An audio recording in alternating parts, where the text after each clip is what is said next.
ایک گاؤں میں ایک موٹی تازی اورنج رنگ کی بلی رہتی تھی۔ گاؤں والے اسے شرارتی بلی کہتے تھے کیونکہ وہ ہر وقت کوئی نہ کوئی حرکت کرتی رہتی۔ کبھی وہ مرغیوں کے انڈے چرا لاتی، کبھی دودھ کے برتن کو الٹ دیتی تو کبھی بچوں کے کھلونے لے بھاگتی۔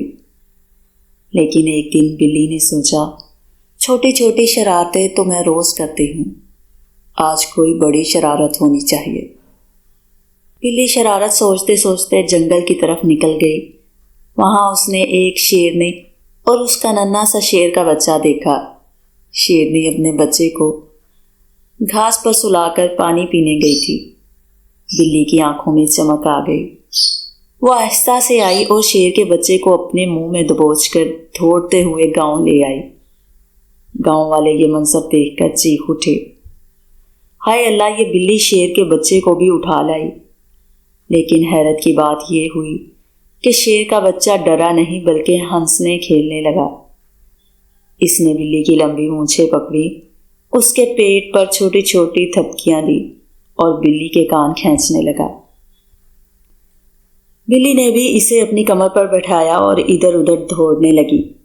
شیر کا بچہ کہکے لگاتا گرتا، اٹھتا اور پھر بلی کے ساتھ شرارتیں کرتا۔ کبھی بلی اس کو گاؤں کے تالاب کے پاس لے جاتی اور دونوں پانی میں چھپک چھپک کر کھیلتے۔ کبھی وہ مرغیوں کے ڈرے کے پاس جا کر مرغیوں کو بھگاتے اور زور زور سے ہنستے۔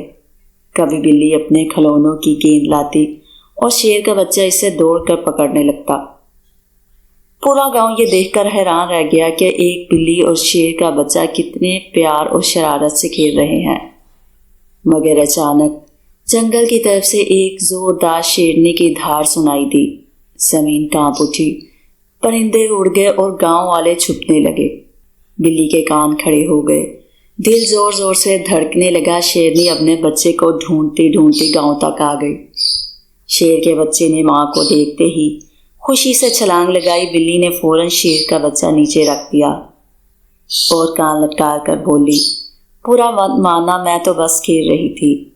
شیرنی نے اپنے بچے کو گلے سے لگایا اور بلی کو سخت نظروں سے گھورا۔ بلی فوراً دوڑ کر ایک دیوار کے پیچھے چھپ گئی۔ شیرنی اپنے بچے کو لے کر واپس جنگل کی طرف چل دی۔ گاؤں والے ساری بات دیکھ کر ہنسنے لگے۔ یہ بلی واقعی سب سے شرارتی ہے، شیر کے بچے کو بنا بخشا اور کھیل کھیل میں دوست بنا لیا۔